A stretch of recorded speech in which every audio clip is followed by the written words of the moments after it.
نحمده ونصلي على رسوله الكريم اما بعد فاعوذ بالله من الشيطان الرجيم بسم الله الرحمن الرحيم اذا وقعت الواقعة ليس لوقعتها كاذبة خافضة رافعة اذا رجت الارض رجا وبست الجبال بسا فكانت هباء منبثا وكنتم ازواجا ثلاثة صدق الله العظيم. معتکف حضرات اندر ہال میں تشریف لے آئے، اعتکاف والے ساتھی اندر ہال میں تشریف لے آئے. انتہائی واجب الاحترام معزز سامعین گرامی، عزیز برادران اسلام، آج ہم نے 27ویں پارے کا دوسرا نصف اور 28ویں پارے کے پہلے نصف کی تلاوت آپ کے سامنے کی ہے. جہاں سے ہماری تلاوت کا آغاز ہوا ہے وہ سورۃ الواقعہ ہے. حدیث مبارکہ کے اندر آتا ہے، حضرت عبداللہ ابن مسعود رضی اللہ تعالیٰ عنہ فرماتے ہیں کہ جناب نبی کریم سرکار دو عالم صلی اللہ علیہ وسلم نے ارشاد فرمایا کہ جو شخص بعد نماز مغرب سورۃ الواقعہ کی تلاوت کرتا ہے اللہ تبارک و تعالیٰ اس کے گھر کو فقر و فاقے سے محفوظ فرما دیتے ہیں. اور حضرت عبداللہ ابن مسعود رضی اللہ تعالیٰ عنہ کے بارے میں آتا ہے کہ آپ اپنی بیٹیوں کو اس بات کی تلقین فرمایا کرتے تھے کہ گھر میں مغرب کی نماز کے بعد کس کی تلاوت ہو؟ سورۃ الواقعہ کی. ہاں، اگر کسی آدمی کو مغرب کے بعد وقت نہیں ملتا تو عشاء کے بعد کر لے. رات سونے سے پہلے سورۃ الواقعہ کی تلاوت انسان کو کر لینی چاہیے اور اس کا انشاءاللہ فائدہ محسوس ہوتا ہے، اس کا فائدہ انسان کو محسوس ہوتا ہے. اس سورۃ الواقعہ کے اندر اللہ تبارک و تعالی نے جنتی لوگوں کی نعمتوں کو، جو ان کو نعمتیں ملیں گی، اس کا تذکرہ فرمایا، اور جہنمی لوگوں کو جو عذاب ہوگا اللہ پاک نے اس کا تذکرہ بھی فرما دیا. فرمایا کہ اصحاب الیمین ما اصحاب الیمین، دائیں ہاتھ والے لوگ کیا ہی ہیں وہ دائیں ہاتھ والے لوگ، اس سے مراد جنتی لوگ ہیں. فرمایا فی صدر مخدود، وہ بغیر کانٹوں والی بیریوں کے درخت کے سائے میں ہوں گے.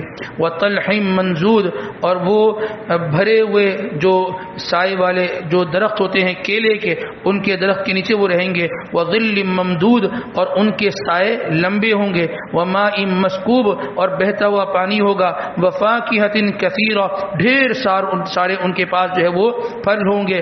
لا مقطوعۃ ولا ممنوعہ، نہ وہ پھل کبھی ختم ہوں گے اور نہ کبھی ان پر ان پھلوں کو استعمال کرنے کے اعتبار سے کوئی پابندی لگے گی. فرمایا انا انشأناہن انشاء، ان کے لیے ہم عمر جو ہے وہ ایک شان و شوکت والی ان کے لیے عورتیں ہوں گی. فجعلناہن ابکارا، وہ کنواری ہوں گی. عربا اترابا، ہم عمر ہوں گی. لاصحاب الیمین، یہ سارا کا سارا معاملہ کس کے لیے ہوگا؟ دائیں ہاتھ والے لوگوں کے لیے، جنتی لوگوں کے لیے یہ معاملہ ہوگا. اب اس کے برخلاف وہ لوگ جو بائیں ہاتھ والے ہیں ان سے مراد وہ جہنمی لوگ ہیں. فرمایا واصحاب الشمال ما اصحاب الشمال، وہ بائیں ہاتھ والے لوگ وہ کیا ہی بائیں ہاتھ والے لوگ ہیں. فرمایا فی سموم و حمیم، وہ لوگ لو میں ہوں گے، لو لگتی ہے نا، لو گرمی، اس میں ہوں گے.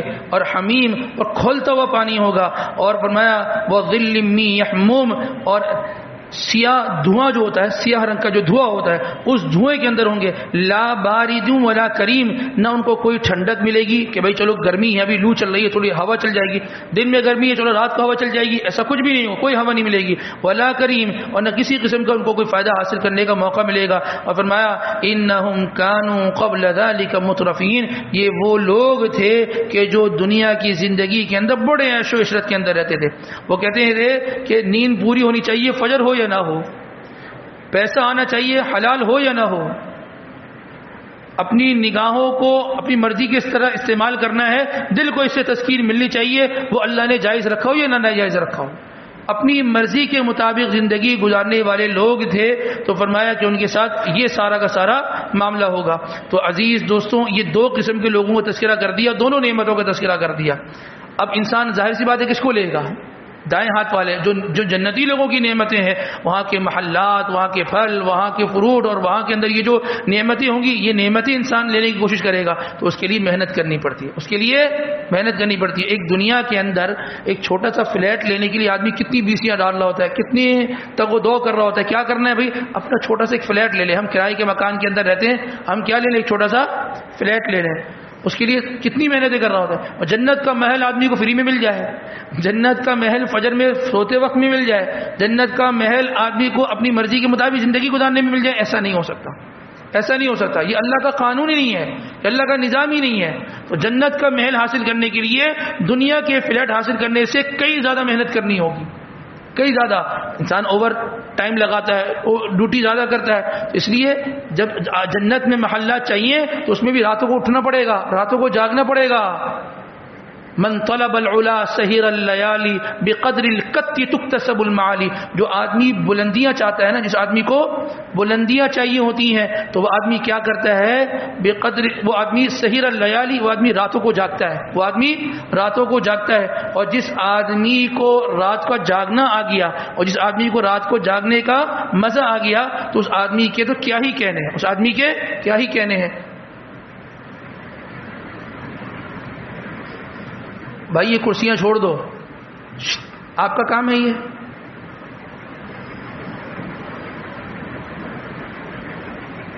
تو جس آدمی کو رات کو جاگنے کی لذت مل گئی، جس آدمی کو رات کو جاگنے کا مزہ نصیب ہو گیا، اس کا کیا ہی کہنا ہے. بعض اللہ والے یہ کہتے ہیں کہ اگر ہم سے راتوں کو جاگنے کی یہ دولت چھن جائے نا، تو اس کو حاصل کرنے کے لیے ہم اپنا سب کچھ دے دیں گے، ہم سب کچھ دے دیں گے. جس آدمی کو رات کو جاگنے کی لذت مل جائے، تنے تنا آدمی ہوتا ہے، سکون کا ماحول ہوتا ہے، اندھیرا ہوتا ہے، آدمی جانواز پہ ہوتا ہے اور اللہ سے مناجات کر رہا ہوتا ہے، اللہ سے باتیں کر رہا ہوتا ہے. اللہ سے کیا چھپا ہوا ہے؟ اللہ سے کسی کا کچھ نہیں چھپا ہوا. سب کچھ اللہ تبارک و تعالیٰ کو میرے بارے میں معلوم ہے، آپ کے بارے میں معلوم ہے. اور انسان راتوں کو جب مانگتا ہے نا، تو اس کو لینے کا طریقہ آتا ہے. اللہ سے کیسے لیتے ہیں؟ بہت سارے ایسے لوگ ہیں ماشاءاللہ تہجد گزار لوگ ہیں، اپنے روٹین بنایا ہے، روٹین بنایا، ایک ٹائم بنا دیا، اس ٹائم پہ سوتے ہیں، اور ایک ٹائم بنایا اس رات کو، اس پہر میں اٹھتے ہیں، اور اس پہر میں اللہ تبارک و تعالیٰ سے لیتے ہیں. آدمی کہتا ہے کہ نہ اتنا پڑھا لکھا ہے، نہ کوئی اتنا کوئی ہنر مند ہے، اور نہ کوئی اس کے بعد اتنا مال و دولت ہے، زندگی میں سکون ہے، اس کو چہرے کو دیکھ کے سکون مل جاتا ہے. وہی یہ راتوں کو اٹھتا ہے، یہ راتوں کو روتا ہے، یہ راتوں کو اللہ سے مانگتا ہے. تمہارے سامنے اس کا پورا دن ہے، تمہارے سامنے اس کی راتیں نہیں ہیں. جس دن راتیں آ جائیں تو پتہ چل جائے گا اس کے چہرے کا سکون. اس کو دیکھ کر تمہارے دل کو جو طمانینت اور سکون ملتا ہے، تو یہ جو سکون اس وجہ سے ملتا ہے کہ یہ راتوں کو اللہ کو راضی کرتا ہے، راتوں کو اللہ تبارک و تعالیٰ کو راضی کرتا ہے. اس کے بعد 28ویں پارے کے آغاز میں سورۃ المجادلہ ہے. مجادلہ یہ جدل سے نکلا ہے، اور جدل کسے کہتے ہیں؟ جھگڑنے کو. اس سورت کی جو ابتدائی آیات ہیں، ان آیات کا ایک شان نزول ہے، یعنی اس کے نازل ہونے کی ایک وجہ ہے. وہ وجہ کیا ہے؟ ایک صحابیہ تھیں جن کا نام تھا حضرت خولہ بنت ثعلبہ رضی اللہ تعالیٰ عنہ. ان کے شوہر، ان کا نام تھا اوس بن صامت. نام یاد کر لیں، کیا ہے؟ خولہ بنت ثعلبہ. شوہر کا نام کیا تھا؟ اوس بن صامت رضی اللہ تعالیٰ عنہ. تو ان کے شوہر نے اپنی اہلیہ کو یہ کہا کہ تم مجھ پر ایسی ہو جیسے کہ مجھ پر میری ماں، یعنی جیسے مجھ پر میری ماں حرام ہے ایسے ہی تم مجھ پر حرام ہو. اس کو کیا کہتے ہیں؟ اس کو زہار کہتے ہیں. کیا کہتے ہیں؟ زہار. فقہ کی اصطلاح میں اس کو زہار کہا جاتا ہے. اور یعنی جس طرح مجھ پر میری ماں حرام ہے ایسے تم بھی مجھ پر حرام ہو، اس کا مطلب یہ ہوا. اور اس زمانے کے اندر، جس زمانے میں انہوں نے اپنی اہلیہ سے یہ جملہ کہا، تو اس زمانے میں اس کا مطلب کیا ہوتا تھا؟ بس اب یہ بیوی ہمیشہ کے لیے تم پر ایسی حرام ہوگی جیسے کہ تمہاری ماں تم پر ہمیشہ کے لیے حرام ہے. اب یہ جملہ کہہ دیا. اب کہنے کے بعد وہ بھی پریشان کہ اب کیا ہوگا، یہ بھی پریشان کہ میں کہاں جاؤں گی. تو کہاں جانا تھا پھر انہوں نے؟ آپ صلی اللہ علیہ وسلم کے پاس چلے گئیں. جب اللہ کے نبی سرکار دو عالم صلی اللہ علیہ وسلم کے پاس گئیں تو اللہ کے نبی سے فرمان لگی، اللہ کے نبی میرے شوہر نے مجھے یہ کہہ دیا. تو اللہ کے نبی نے فرمایا اس کا حکم تو یہ ہے کہ حرمت مؤبدہ، ہمیشہ کے لیے حرام ہے. تم اپنے شوہر پر اور شوہر تم پر، کوئی تعلق نہیں، ختم. وہ فرمان لگی اللہ کے نبی میرے شوہر کافی زیادہ عمر کے ہیں اور ان کی بینائی بھی کمزور ہو گئی، وہ بوڑھے ہو گئے، تو اور ہمارے چھوٹے چھوٹے بچے ہیں، کیا ہوگا، میں ان کے بغیر کیسے رہوں گی، وہ میرے بغیر کیسے رہیں گی، کچھ تو کریں. اللہ کے نبی نے فرمایا کہ وما ينطق عن الهوى ان هو الا وحي يوحى. اللہ کے نبی اپنی مرضی سے کوئی بات نہیں فرماتے. بات کہاں سے ہوتی ہے؟ اللہ وحی فرماتے ہیں تو اللہ کے نبی اس کو نقل فرماتے، اپنی مرضی سے دیے بیان نہیں کرتے. فرمایا کہ میرے پاس تو اس کا یہی علاج ہے اور یہی حکم ہے، اور اللہ کا یہی حکم ہے اس بارے میں. اب تم اس کے لیے حرام ہو اور وہ تمہارے لیے حرام ہے، اور کوئی ایک دوسرے سے کسی کا کوئی رشتہ نہیں ہے. تو وہ فرماتی ہیں، علامہ قرطبی رحمۃ اللہ علیہ نے یہاں ایک بات لکھی ہے، فرمایا کہ اللہ پاک فرماتے ہیں نا کہ قد سمع اللہ قول التی تجادلک فی زوجہا، تحقیق اللہ نے اس عورت کی بات کو سن لیا جو آپ سے جھگڑ رہی تھی. تجادل یہ بھی اللہ فرما سکتے تھے نا، جو آپ سے باتیں کر رہی تھی، جو آپ سے مسئلہ پوچھ رہی تھی، جو آپ سے جھگڑ رہی تھی. علامہ قرطبی رحمۃ اللہ علیہ اس میں لکھتے ہیں کہ جب اللہ کے نبی نے فرمایا نا کہ جو ہے نا وہ حکم یہی ہے اور اللہ کا یہی فرمان ہے کہ ہم تم پر حرام ہے، تم اس پر حرام ہو ہمیشہ کے لیے، تو وہ اللہ کے نبی سے یوں کہنے لگی کہ اے اللہ کے نبی کوئی راستہ نکالیں، کوئی معاملہ حل ہو جائے. تو اللہ کے نبی فرمایا کوئی حل نہیں ہے. فرمانے لگی کہ ویسے تو قرآن اتر جاتا ہے، ویسے تو احکامات اتر جاتے ہیں، اب نہیں اتر رہے، اب نہیں اتر رہے. تو تجادلو کا آپ سے جھگڑ رہی تھی، میں نہیں اتر رہا قرآن، اب کیا کریں؟ یہ تو اللہ کے نبی کے اختیار میں تو نہیں وہی آنا ہے، تو اللہ پاک بھیجتے تھے. تو فرمانے لگی ویسے تو قرآن اتر جاتا ہے اور ابھی قرآن نہیں آ رہا، ابھی کوئی وحی نہیں آ رہی. تو بہرحال حضرت عائشہ رضی اللہ تعالیٰ عنہ فرماتی ہیں کہ جب یہ خاتون اللہ کے نبی کے پاس آئی نا یہ مسئلہ لے کے، تو اللہ کے نبی سے جو باتیں کر رہی تھی مجھے اتنا تو پتا تھا کچھ کہہ رہی ہیں، لیکن میں اگرچہ تھوڑا سا فاصلے سے تھی لیکن مجھے سمجھ میں نہیں آیا کہ مسئلہ کیا ہے، مسئلہ کیا ہے. کچھ تو پتا تھا کہ کچھ بات چل رہی ہے لیکن مجھے یہ نہیں پتا چلا بات ہو کیا رہی تھی. اللہ کے نبی سرکار عالم صلی اللہ علیہ وسلم جب ان کو کہہ دیا بس پھر وہ اللہ کی طرف متوجہ ہو گیا، اللہ کچھ تو ہو جائے، میرا شوہر الگ میں الگ، ان کو میری ضرورت، مجھے ان کی ضرورت، ہم دونوں کی بچوں کی ضرورت، ہم کیا کریں گے؟ اللہ تبارک و تعالی نے قرآن اتار دیا. قد سمع اللہ قول التی تجادلک فی زوجہا وتشتکی الی اللہ، تحقیق اللہ تبارک و تعالی نے تمہاری بات کو سن لیا اور تم جو اللہ کے نبی سے جھگڑ رہی تھی اپنے شوہر کے متعلق اللہ نے وہ بھی سن لیا. تشتکی الی اللہ، اور تم اللہ سے جو شکایت کر رہی تھی اللہ نے وہ بھی سن لیا. واللہ یسمع تحاورکما، اللہ تمہارے محاورات، تمہاری باتیں اور تمہارے جو کلام ہو رہے تھے اللہ وہ سن رہا تھا. ان اللہ سمیع، بے شک اللہ سننے والا ہے، بصیر، اللہ تبارک و تعالی دیکھنے والا ہے. وہ عائشہ رضی اللہ تعالیٰ وہیں بیٹھی تھی فاصلے سے، ان کو نہیں پتا چلا مسئلہ کیا چل رہا ہے لیکن اللہ سن رہا تھا کہ کیا چل رہا ہے. اللہ نے وہاں سے قرآن اتار دیا. پھر اللہ پاک نے یہ حکم دیا کہ ٹھیک ہے جس سے اس طریقے کا معاملہ ہو جائے تو پھر اس کو زہار کہتے ہیں، اور اس کا حکم یہ ہے کہ وہ کیا کر دیں، جو ہے نا وہ ایک غلام کو آزاد کر دیں. اگر غلام آزاد کرنے کی پوزیشن میں نہ ہو تو کیا کریں بھائی 60 روزے پے در پے رکھیں، اور اگر اس کی بھی جو ہے نا وہ سکت نہ ہو تو پھر 60 مسکینوں کا دو وقت کا جو ہے وہ کھانا کھلا دیں. یہ کر دیں گے تو پھر کیا ہوگا، یہ اپنا مسئلہ حل ہو جائے گا اور زہار کا حکم ختم ہو جائے گا اور آپ پہلے کی طرح میاں بیوی ہو جائیں گے. تو وہ لوگ جو یہ سمجھتے ہیں نا کہ ہماری بات کو کوئی نہیں سن رہا، اللہ سن رہا ہوتا ہے. جو خسر پسر ہو رہی ہوتی ہے نا اللہ پاک سن. یہ میاں بیوی کے معاملات، میاں بیوی کہتے ہیں کہ جی ہماری بات کو کوئی نہیں سن رہا، تم اپنے گھر والوں کو نہیں بتانا اور تم نے بھی اپنی اماں کو نہیں بتانا، وہ بہت تیز ہیں ان کو بھی نہیں بتانا. اللہ سن رہا ہوتا ہے، اللہ سن رہا ہوتا ہے کہ کیا بات چیت گھر میں چل رہی ہے، فیملی میں کیا میٹر جنرل ڈسکشن ہو رہے ہیں اور کون سی جائز بات ہو رہی ہے کون سی ناجائز بات ہو رہی ہے. اللہ میاں بیوی کی بھی گفتگو کو سن رہے ہوتے ہیں. تو سنبھل کر گفتگو کرنی چاہیے، سنبھل کر گفتگو کرنی چاہیے. اس کے بعد اللہ تبارک و تعالیٰ فرماتے ہیں الم تر ان اللہ یعلم ما فی السماوات و ما فی الارض، اللہ تبارک و تعالیٰ ان تمام چیزوں کو جانتا ہے جو کچھ آسمانوں میں ہے اور جو کچھ زمینوں میں ہے. فرمایا ما یکون من نجوى ثلاثه الا هو رابعهم، جہاں کہیں بھی 3 بیٹھ کے بات کرتے ہیں نا الا هو رابعهم، چوتھا کون ہوتا ہے؟ اللہ. فرمایا کہ ولا خمسۃ الا هو سادسهم، جہاں 5 بیٹھ کر بات کرتے ہیں وہاں چھٹا اللہ ہوتا ہے. فرمایا کہ ولا اکثر من ذلك الا هو معهم اينما كانوا، تم کتنی مقدار میں لوگ بیٹھ کر بات کر رہے ہو، کہیں پر بھی بات کر رہے ہو، اللہ تمہاری باتوں کو سن رہے ہوتے ہیں. اور پھر فرمایا ثم ينبئهم بما عملوا يوم القيامه، جب قیامت والے دن آؤ گے نا پھر اللہ بتائیں گے کہ فلاں جگہ چائے کے ہوٹل پہ بیٹھ کے تم یہ سازشیں کر رہے تھے نا، فلاں جگہ بیٹھ کے فلاں کے گھر میں فلاں کی دعوت میں تم فلاں کی غیبتیں کر رہے تھے نا، تم کیا سمجھ رہے تھے کوئی نہیں تھا، ہم وہاں پر موجود تھے. تم 6 تھے، 7 ہم تھے، تم 3 تھے، 4 چوتھے ہم تھے. تو یہ تم غیبتیں کر رہے ہوتے ہو، اس میں اللہ پاک سن رہے ہوتے ہیں کہ کیا بات چیت ہو رہی ہے.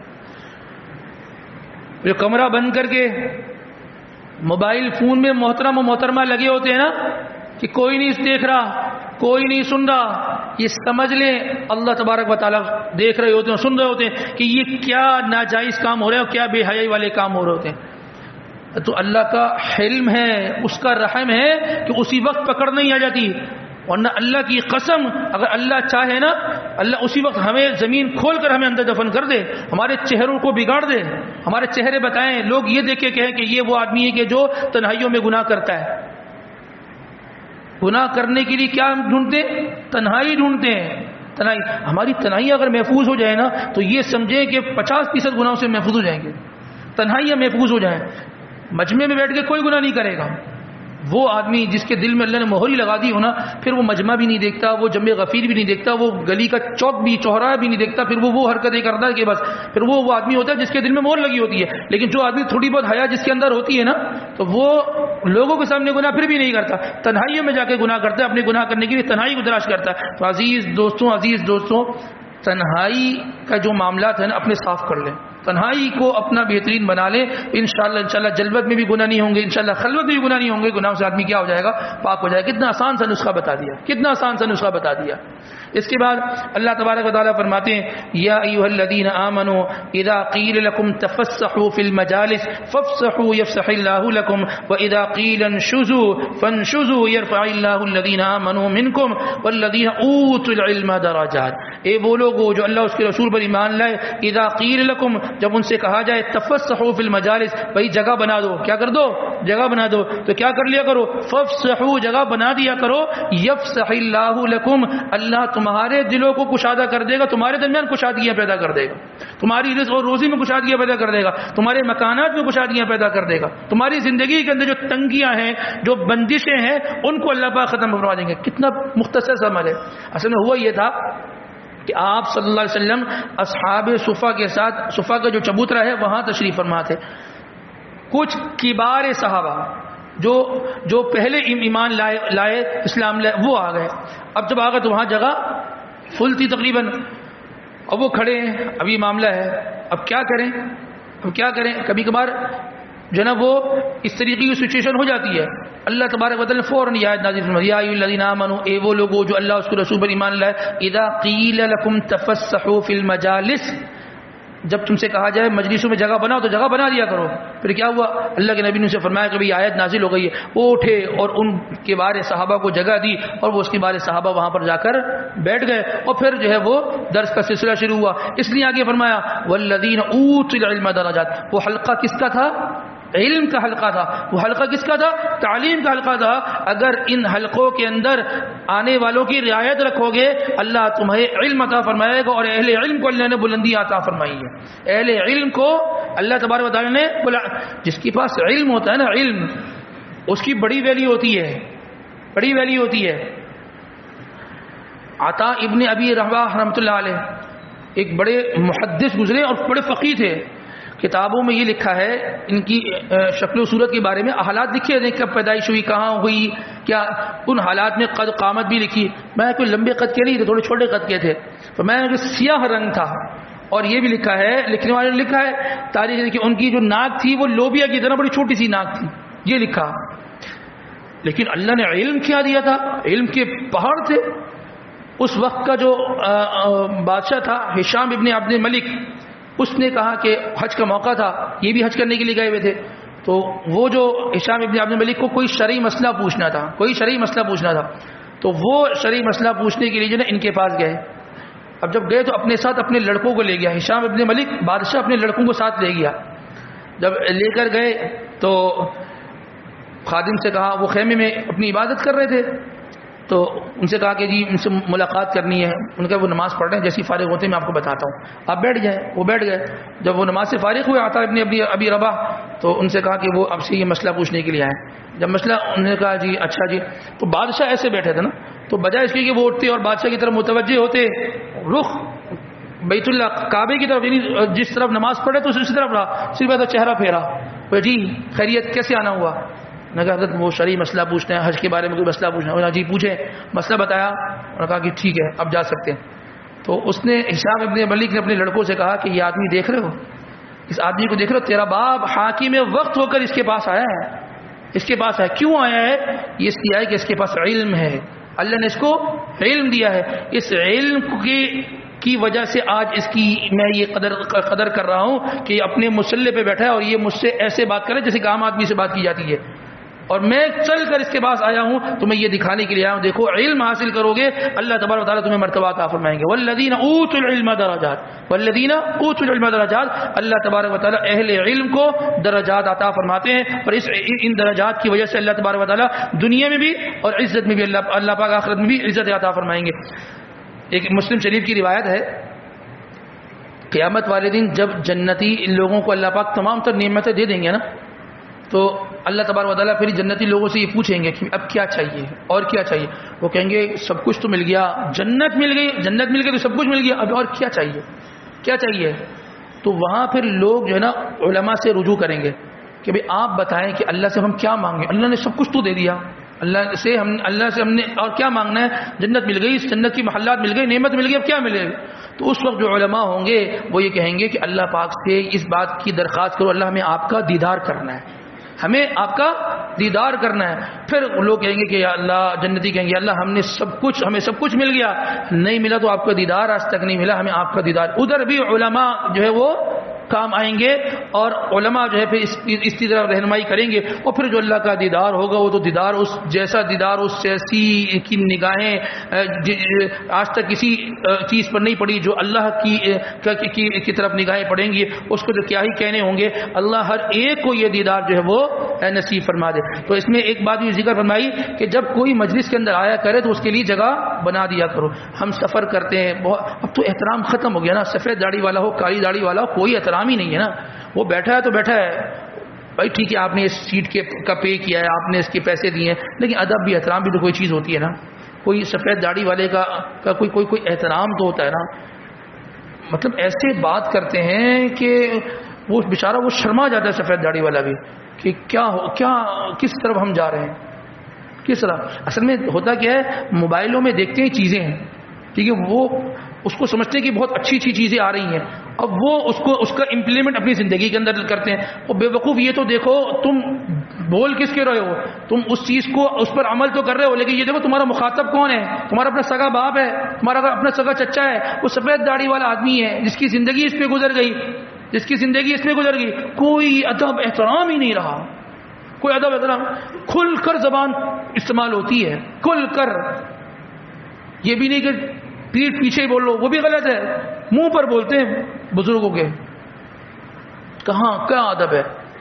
گھر میں سربراہ دادا موجود ہوتا ہے نا، وہ دادا بھی پوتے سے ڈرتا ہے کہ اس کی مرضی کے خلاف کچھ نہیں کرنا. بھائی اس کی مرضی کہاں کھڑے ہیں جب بڑوں کا ادب نہیں ہوگا، کبار بڑے لوگوں کا ادب نہیں ہوگا، احترام نہیں ہوگا، دادا دادی نانا نانی محلے کا بلڈنگ کے کوئی بزرگ ہے ان کا ادب نہیں ہوگا، کھل کر زبان استعمال کرے گی تو آپ کا بھی کوئی ادب نہیں کرے گا.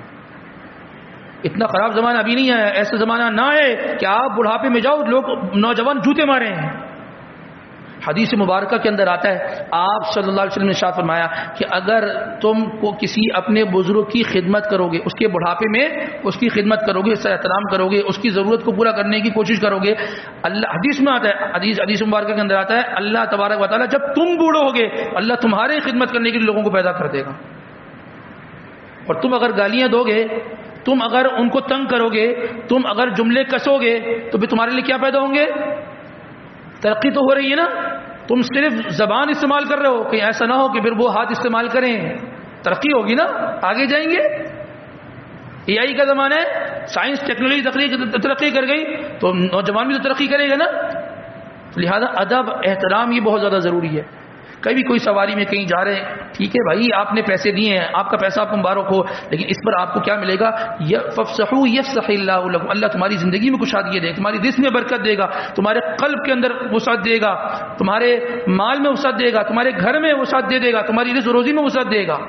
تھوڑی سی قربانی دینی ہے. اگر میں ایک صف میں بیٹھا ہوا ہوں ٹھیک ہے، اور پہلے تو بھائی صفوں میں بیٹھنا چاہیے، وہ اس طور پر بیٹھنا چاہیے کہ جو آنے والا آ سکے وہ بھی اس کو بھی پہلی صف کی فضیلت اس کو مل جائے، وہ حاصل ہو جائے. ایسے بیٹھنا کہ دس از آور پراپرٹی، یہ میری اپنی ملکیت ہے، کہ میں بیٹھتا ہوں میں ہی بیٹھوں گا، یہ چیز غلط ہے. نماز پڑھنے آ رہے ہیں، مسجد میں آ رہے ہیں، پھر بھی یہ چیزیں بعض چیزیں ایسی ہوتی ہیں جو کامن سینس سے تعلق رکھتی ہیں، کامن سینس سے تعلق رکھتی ہیں، اس کو امام صاحب سمجھائیں بہت عجیب سا لگتا ہے، بہت عجیب سا لگتا ہے. اپنی مسواک رکھ کے چلے گئے جی، آدھے گھنٹے سے مسواک نماز پڑھ رہی ہے، حضرت کہاں ہیں؟ حضرت وہ سیڑھی پہ بیٹھے ہوئے ہیں. حضرت کہاں ہیں؟ حضرت وضو فرما رہے ہیں، مسواک ہے. اب اس مسواک کو اگر کسی نے چھیڑ دیا تو اس آدمی کی خیر نہیں ہے. حضرت کا رومال پڑا ہوا ہے، وہ مقدس چادر حضرت کی رکھی ہوئی ہے، حضرت خود کہاں ہیں؟ یہ رومال والے کہاں ہیں؟ رومال والے وہ گھوم رہے ہیں، وہ کب آئیں گے؟ وہ نماز میں جب پونا منٹ رہ جائے گا وہ حضرت تشریف لائیں گے. اور اگر ان کا رومال آگے پیچھے کر دیا تو گیا معاملہ. یہ معاشرت ہے، یہ چیزیں سکھانے والی نہیں ہوتی ہیں، وہ کامن سینس سے تعلق رکھنے والی چیزیں ہوتی ہیں. تو تھوڑا سا انسان اس پر دھیان دیا کرے. اور یہ مسجد ساری ہی اللہ کا گھر ہے. اگر آدمی تاخیر سے آیا ہے تو ٹھیک ہے، پہلی صف میں جگہ نہیں ملی تو دوسری صف میں بھی نماز ہو جاتی ہے. یہ کہیں لکھا ہوا ہے کہ دوسری صف میں نماز نہیں ہوتی ہے. اگر دوسری صف میں نماز کے لیے جگہ نہیں ہے تو تیسری صف میں جگہ مل جائے گی، پیچھے کسی میں جگہ مل جائے گی. اب کہیں گے نہیں مجھے تو اندر ہال میں نماز پڑھنی ہے، نہیں ملے تو میں سائڈوں میں جو جگہ کنارے ہیں، مسجد کمیٹی سے غلطی ہوئی کہ سائڈ میں بھی انہوں نے قالین بچھا دی ہے، میں راستے میں نماز پڑھوں گا، راستے میں نماز پڑھوں گا. بھائی راستے میں نماز یاد رکھیے، جو آدمی راستے میں نماز پڑھتا ہے اور اس کے سامنے سے اگر کوئی آدمی گزر گیا تو گزرنے والے کو گناہ نہیں ملے گا. جو آدمی غلط جگہ کھڑے ہو کے نماز پڑھ رہا ہے گناہ اس کو ملے گا. یہ گناہ اس کو، یہ چیزیں وہ ہیں جو ہیں بڑی معمولی سی چیز لیکن ابھی تک عمل میں نہیں آئی، ابھی تک عمل میں نہیں آئی. ایک آدمی بیت اللہ کہ حج اور عمرے کو عبادت سمجھتا ہے، لیکن یہ جو چیزیں جس کو ہم چھوٹی چھوٹی چیزیں سمجھتے ہیں اس کو عبادت ہی نہیں سمجھتا. وہ مشقت والی نیکی کرے گا، ٹھیک ہے نا، اس پہ اجر مل رہا ہے ماشاءاللہ، لیکن جو معمولی سی جس میں کوئی مشقت نہیں ہے، جو ایک عام سی چیز ہے، اس نیکی کو حاصل نہیں کرے گا. تھوڑی سی اس کی طرف انسان کو توجہ خود بھی کرنے کی ضرورت ہے. تو لہذا جب بھی کوئی مجلس میں آئے تو اس کے لیے جگہ بنا دینی چاہیے. شادی ہالوں میں جاتے ہیں، ایک کرسی پہ بیٹھے ہوئے ہیں، بھائی اس پہ بیٹھ جاؤں؟ نہیں، وہ میرا دوست آ رہا ہے، وہ آخر تک نہیں آتا، اس کو میسج آتا ہے یہ جی وہ میں نہیں آ پا رہا، وہ میں نے کہیں اور جانا ہے. ابھی جو آدمی تم نے نہیں بٹھایا وہ آدمی بیچارہ پھرتا رہا، اس کو جو تکلیف ہوئی اس کا کون جواب دے؟ تھوڑی سی آدمی اس میں تھوڑا سا سینس رکھا کریں تاکہ دل جڑتے ہیں، دل جڑ. آپ خود بتائیں، یہاں جگہ نہ ہو، ٹھیک ہے، ایک کوئی شخص آئے اور کوئی بندہ کھل کر اس کو جگہ دے دے، حضرت آپ یہاں بیٹھ جائیں، اس کے دل میں محبت ہوگی نہیں ہوگی؟ اور وہی آدمی کہ جگہ نہیں ہے تھوڑا پیچھے چلے جاؤ، اس کے دل میں نفرت ہوگی نہیں ہوگی؟ یہ تو عام سی بات ہے نا. تو یہ چیز بعض چیزیں ایسی ہوتی ہیں جو سکھانے سے تعلق نہیں رکھتی، خود سیکھنی چاہیے آدمی کو، تو انسان اس کو سیکھ لیا کرے. اس کے بعد اللہ تبارک و تعالیٰ فرماتے ہیں یا ایھا الذین آمنوا اتقوا اللہ، اے وہ لوگوں جو اللہ اس کے رسول پر ایمان لائے، اتقوا اللہ، کس سے ڈرو؟ اللہ سے. وَلْتَنْظُرْ نَفْسٌ مَا قَدَّمَتْ لِغَدٍ، اور یہ دیکھو تم نے اپنی آئندہ آنے والی کل کے لیے کیا تیاری کر کے رکھی ہے. کل سے مراد کون ہے؟ قیامت. مفسرین یہ لکھتے ہیں کہ اللہ پاک یہ بھی فرما سکتے تھے نا کہ تم نے قیامت کے لیے کیا تیاری کر کے رکھی ہے. غد کہتے ہیں آئندہ کل کو، اور امس کہتے ہیں گزشتہ کل کو، الیوم موجودہ دن کو، امس الیوم غد. تو غدن سے مراد کیا ہے کہ آئندہ کل کے لیے تم نے کیا تیاری کر کے رکھی ہے. مفسرین یہ لکھتے ہیں کہ اللہ پاک نے جو لفظ غد استعمال کیا نا وہ اس وجہ سے استعمال کیا کہ دیکھیں جس طریقے سے آج بدھ کا دن ہے، کل جمعرات کا دن ہونا یقینی ہے، ٹھیک ہے، جس طریقے سے کل جمعرات یقینی ہے ایسے ہی قیامت بھی یقینی ہے.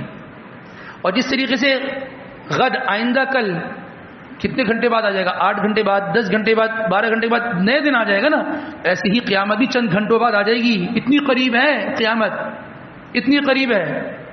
تو لہذا یہ جو ذکر فرمایا نا کہ جو آئندہ کل کے لیے کیا تیاری رکھی ہے، تو کل بہت جلدی آنے والا ہے. کل آنے میں کتنا ٹائم لگتا ہے؟ 24 گھنٹے. چند گھنٹوں بعد ایک نیا دن کھڑا ہوتا ہے، چند گھنٹوں بعد میں اور آپ اللہ کے حضور کھڑے ہوں گے. پھر آدمی یہ سوچے گا کہ میں نے آئندہ کل کے لیے کیا بھیجا تھا، کیا انویسٹ کیا تھا جو آج مجھے یہاں پر ملے گا.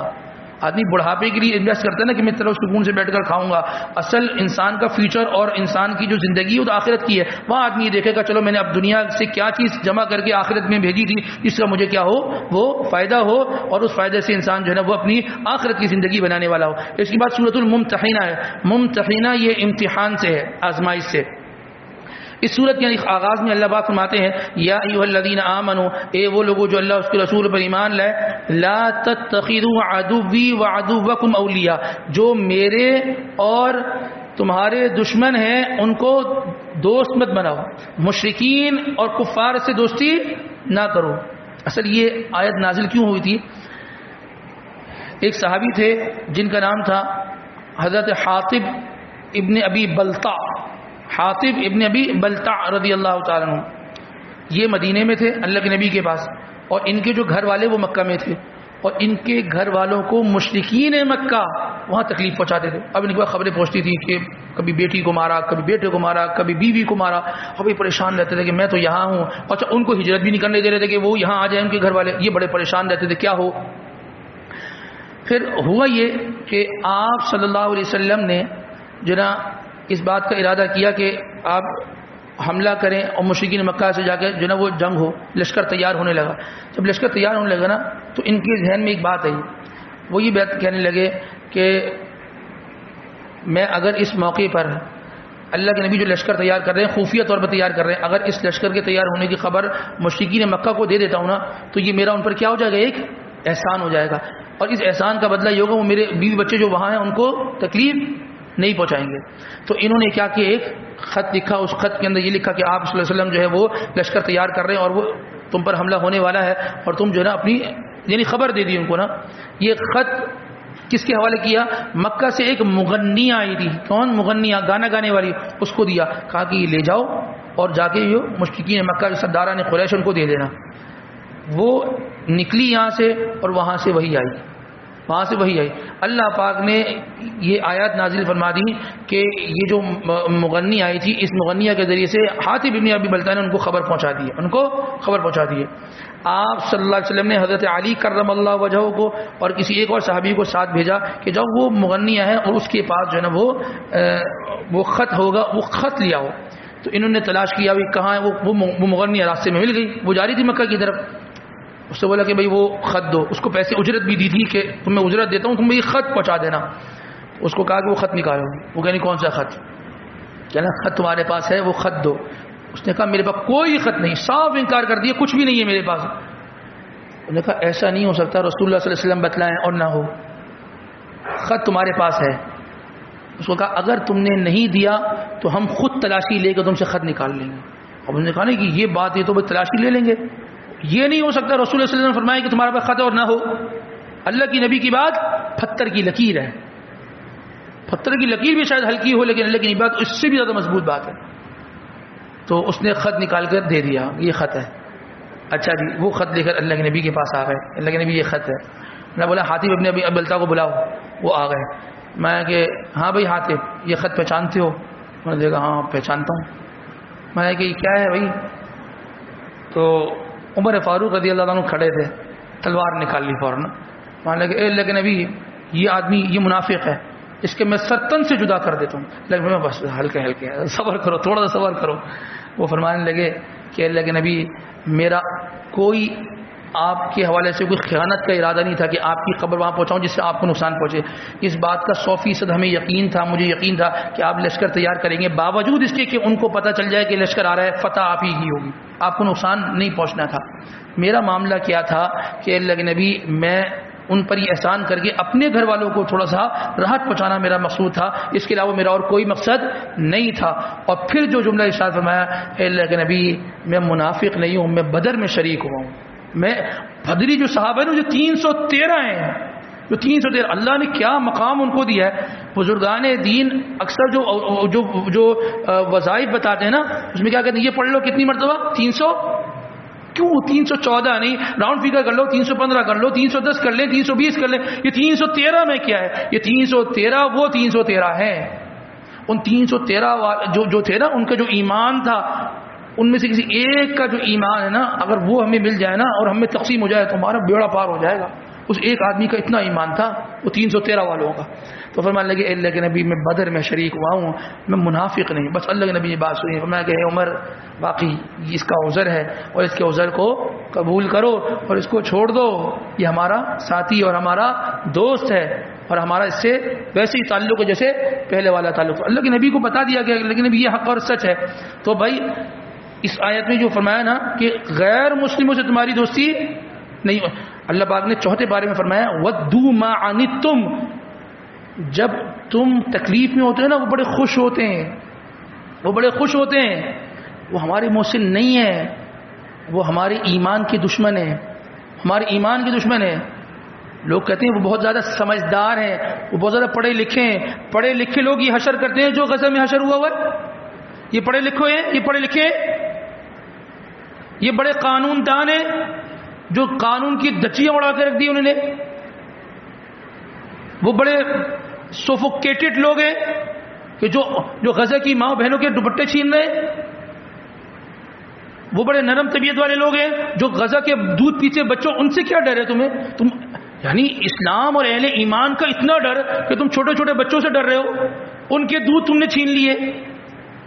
تم بم مارتے ہو، وہ لائن میں لگے ہوئے اپنے اپنے پتیلے اور اپنے اپنے برتن لے کے وہ کھانا لینے کے لگے، تم وہاں بم مارتے ہو، بچوں پہ بم مارتے ہو.